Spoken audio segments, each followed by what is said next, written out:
Welcome along to the Deep Dive. This is where we unpack complex topics, aiming to get you fully up to speed, fast. Yeah, and today we're diving into something I know a lot of you are keen to understand better. Arsenal's, well, pretty remarkable 2-1 win against Real Madrid at the Bernabeu. That's right, a result that sealed a, let's be honest, very convincing 5-1 aggregate victory.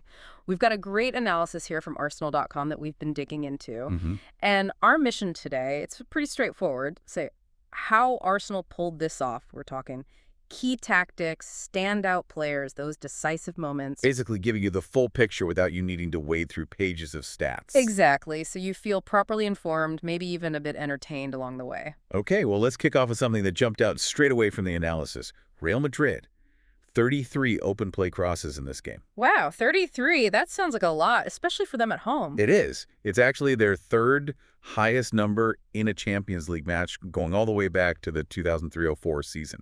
But here's the interesting bit. The team that holds the record for forcing Real Madrid into the most open play crosses in a Champions League game. Don't tell me. Arsenal, back in 2006, 37 crosses in that famous 1-0 win. Huh. That's brilliant. And kind of tells the story straight away, doesn't it, about how Arsenal maybe forced them into that approach again. It really does. It sets the scene perfectly. Okay, so let's get into that then. Madrid had more shots, right? 18 to Arsenal's 12, according to the analysis. Yep, they did. But crucially, very few clear chances came from those shots. The report highlights just one big chance for Real Madrid. Compared to 3 for Arsenal, so more shots, but less real threat. How did Arsenal manage that? Well, it seems to boil down to really disciplined defensive shape. Maybe a little bit stretched right at the start, perhaps, but they quickly organized themselves into a solid 4-3-3. Okay. And the key thing was when Madrid had the ball, that shape became a really compact 4-5-1-0. Very tight, very structured.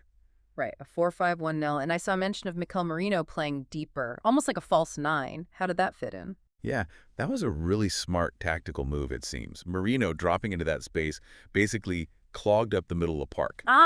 Blocking the central passing lanes. Exactly. Made it incredibly difficult for Real Madrid to play through the center.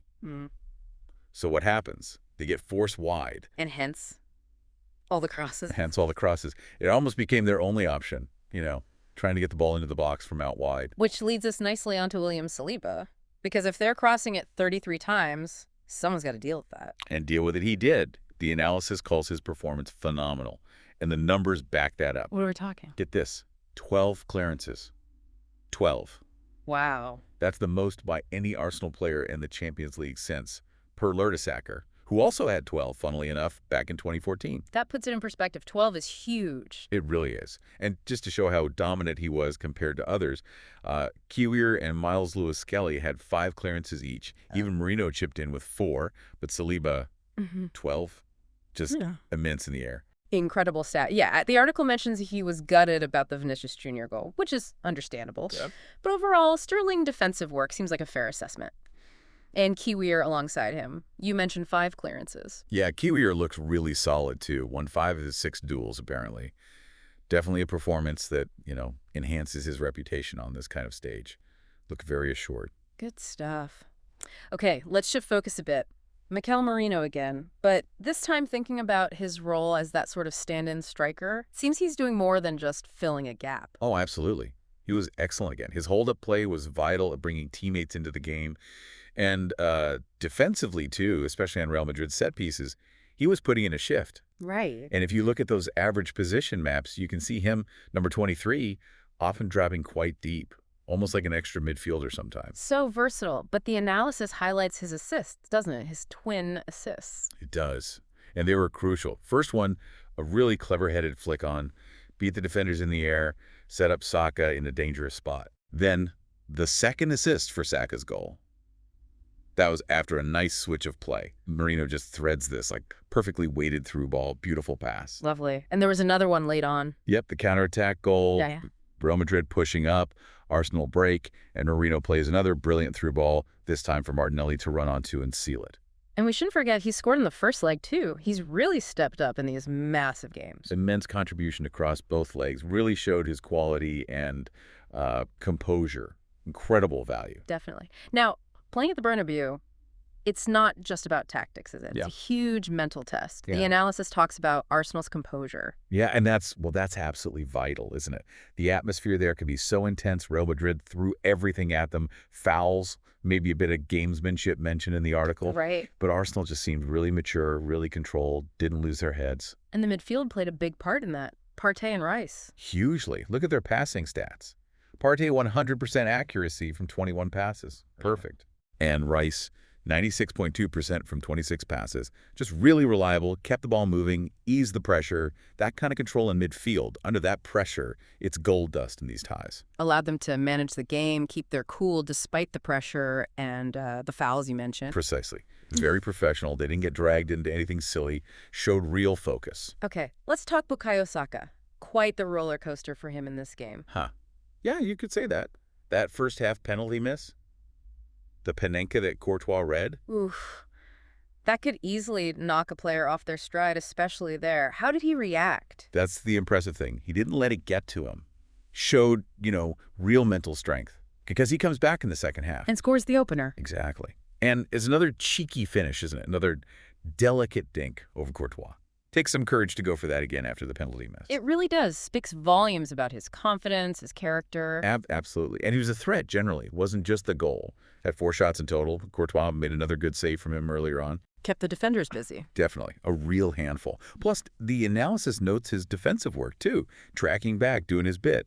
The chalkboard graphic shows him covering a lot of ground. So yeah, the penalty miss was a setback, but his reaction, the article calls it trademark positivity. And that goal felt significant. Huge moment. Bouncing back like that to score the crucial first goal. Yeah, that's top class.